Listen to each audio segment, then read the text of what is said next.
Halo semuanya, selamat datang. Kali ini kita akan bedah bareng salah satu uji statistik yang, jujur aja, penting banget buat penelitian apapun. Kita akan belajar cara menguasai uji Kolmogorov-Smirnov pakai SPSS, langkah demi langkah, dan dijamin gampang. Pernah nggak sih, kalian udah punya data yang keren banget, berharga, tapi pas mau diolah rasanya kok mentok, nggak bisa pakai alat-alat statistik yang canggih. Nah, sering banget masalahnya cuma satu, data kalian belum memenuhi satu syarat kunci. Syarat kunci itu namanya distribusi normal. Gak usah pusing sama istilahnya. Bayangin aja sebuah kurva lonceng yang bentuknya simetris sempurna. Nah, kira-kira begitulah tampilan data yang normal. Dan ini jadi dasar buat banyak banget analisis statistik. Terus, kenapa ini krusial banget? Gini deh, anggap aja uji normalitas ini kayak penjaga gerbang. Kalian nggak bisa lanjut ke analisis-analisis canggih kayak uji T, ANOVA, atau regresi sebelum data kalian dapat izin dari si penjaga gerbang ini. Jadi ini langkah pertama yang super penting buat mastiin kualitas data kita. Oke, jadi gimana dong cara kita tahu data kita ini normal atau enggak?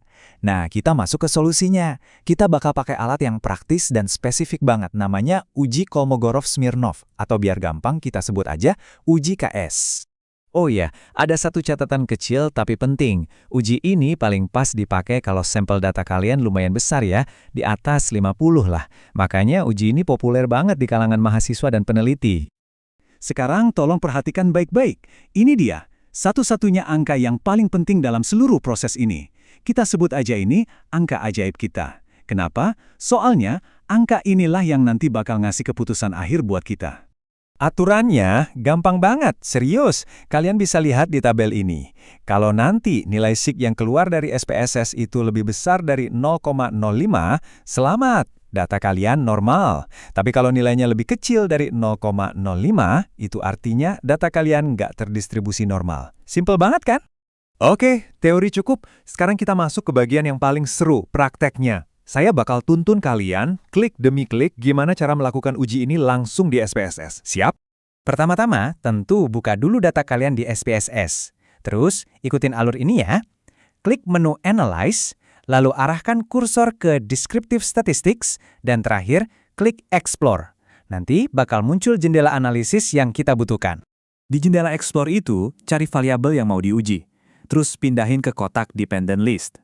Nah, di sini bagian paling pentingnya, jangan sampai kelewat. Klik tombol Plots, lalu pastikan kalian centang kotak yang ada tulisannya Normality Plots with Test. Ini perintah kita ke SPSS buat ngelakuin ujinya. Habis itu, klik Continue. Udah, gitu doang kok settingnya. Gampang kan? Kalian sekarang cuma tinggal satu klik lagi buat dapat jawaban yang kalian cari. Langsung aja, klik OK. Dan ini dia, momen yang kita tunggu-tunggu.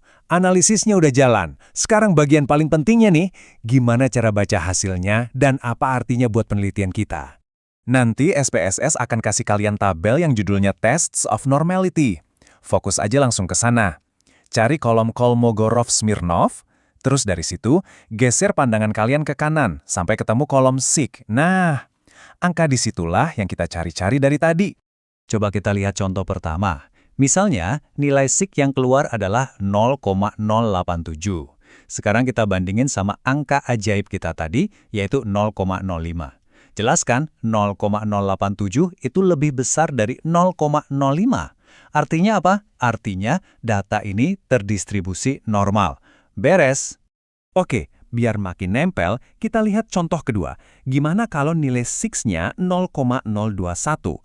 Angka ini jelas lebih kecil dari 0,05 kan? Nah, kalau begini kesimpulannya adalah data ini tidak terdistribusi normal. Oke, kita rangkum cepat ya, biar nggak lupa. Jadi ingat, distribusi normal itu pola data yang kayak lonceng. Ini syarat wajib buat uji-uji penting. Buat ngeceknya di SPSS, kita pakai uji Kolmogorov-Smirnov. Dan yang paling penting, patokannya cuma satu angka, 0,05. Lebih besar dari itu berarti normal, lebih kecil berarti nggak normal. Mantap! Nah, sekarang kalian udah punya skill buat mendiagnosis data kalian sendiri.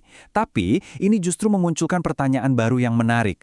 Kalau data kalian ternyata nggak normal, terus gimana? Apa langkah selanjutnya? Nah, pengetahuan yang barusan kalian dapat ini adalah pintu gerbang buat menjelajahi dunia metode statistik lainnya.